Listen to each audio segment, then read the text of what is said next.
ప్రభువును రక్షకుడైన యేసుక్రీస్తు నామమున మీ అందరికీ నా వందనాలు. లూకా సువార్త 5వ అధ్యాయంలో ప్రభు అయిన యేసుక్రీస్తు గెన్నెసరేతు సరస్సు తీరమున నిలిచి 2 దోణులను కనుగొంటాడు. అందులో చాలర్లు తమ వలను కడుక్కుంటూ ఉంటారు. సీమోను పేతుడైనటువంటి ఒక్క దోణిని చూసి ఆ దోణి ఎక్కి జన సమూహములకు బోధించడం చాలించిన తర్వాత సీమోను పేతురును చూసి దరి నుంచి లోతుకు నడిపించి నీ వల వేయి చేపలు పట్టడానికి అంటాడు.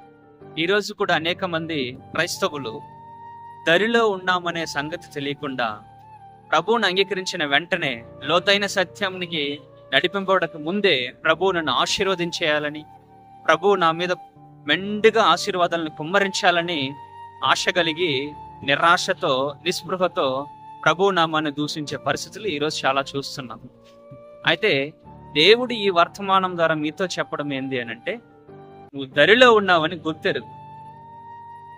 ప్రభువు ఏ రీతిగా అయితే సీమోను పేతురు యొక్క దోణిలో ప్రవేశించాడో అదే రీతిగా నీ జీవితంలోనికి ఆయన వచ్చాడు.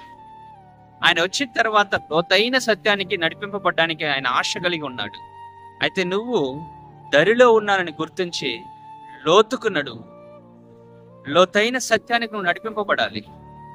అప్పుడు నీకు ఇహ సంబంధమైనటువంటి ఆశీర్వాదాలు, అంటే నువ్వు దేనికోసం అయితే ప్రాకులాడుతున్నావో, ఏ ఆశీర్వాదం అయితే నీకు రావాలి అని అనుకుంటున్నావో ఆ ఆశీర్వాదం నిన్ను వెంబడిస్తుంది. ఆ ఆశీర్వాదము నీకు ప్రాప్తిస్తుంది. ఎప్పుడు అనంటే నువ్వు లోతైన సత్యానికి నడిపింపబడినప్పుడు. అంటే లోతుకు ఎవరు నడిపిస్తారండి?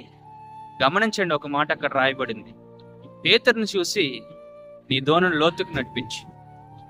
ఈరోజు సంఘ కాపరులు కానీ బోధకులు కానీ నీకు వాక్యాన్ని ప్రకటిస్తారు, సత్యాన్ని చెప్తారు. అయితే నువ్వు లోతుకు నడిపించుకోవాల్సింది నీ బాధ్యత.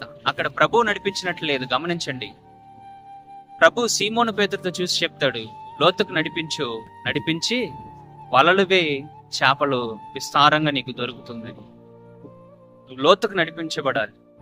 లోతైన సత్యాన్ని నువ్వు వెంటాడాలి. లోతైన సత్యంలో నువ్వు నిలబడాలి. అయితే సీమోను పేతురు ప్రభువుని చూసి రాత్రంతా నేను కష్టపడ్డాడు కానీ ఒక్క చేప కూడా దొరకట్లేదు. ఇక్కడ గమనించండి, అనేక మంది లోతైన సత్యంలో నిలబడగలుగుతాను, నా శక్తి ఛాయలా నేను ప్రయత్నం చేయగలుగుతాను అని వారి శక్తి మీద, వారి బలం మీద ఆధారపడతారు. అది ఎప్పటికీ కూడా జరగదు.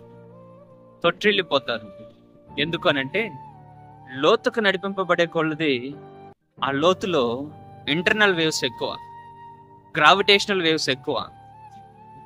ఒడ్డులో అంటే దరిలో ఉన్నటువంటి అలల కంటే లోతులో ఉన్నటువంటి అలల యొక్క ప్రభావం ఎక్కువ ఉంటుంది, దాని బలం ఎక్కువ ఉంటుంది. చాలా మంది వచ్చే శోధనలు తట్టుకోలేక వెనుదిరిగిపోతూ ఉంటారు. మరలా వాళ్ళు వెనుదిరిగి పాత జీవితాన్ని గడుపుతూ ఉంటారు. అయితే ప్రభువు నీలోనికి రావాలి.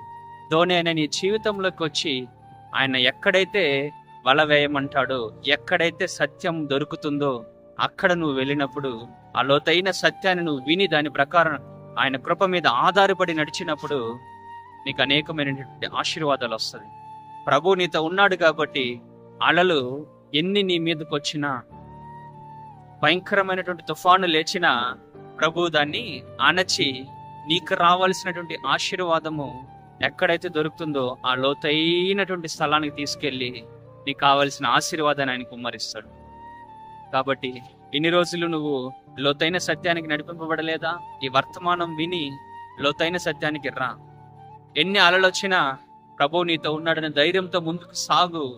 ఆశీర్వాదాన్ని ఖచ్చితంగా అనుభవించగలవు.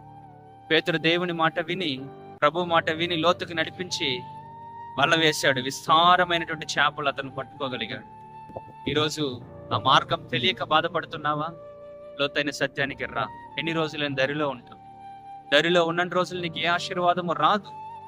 ఆత్మీయ ఆశీర్వాదం కోసం నువ్వు ప్రాకులాడి పడినప్పుడు ఇహ సంబంధమైన ఆశీర్వాదము దేవుడు నీ మీద కుమ్మరిస్తాడు. ఈ వాక్యాన్ని వింటున్న ప్రతి ఒక్కరిని దేవుడు ఆశీర్వదించును గాక. God bless you.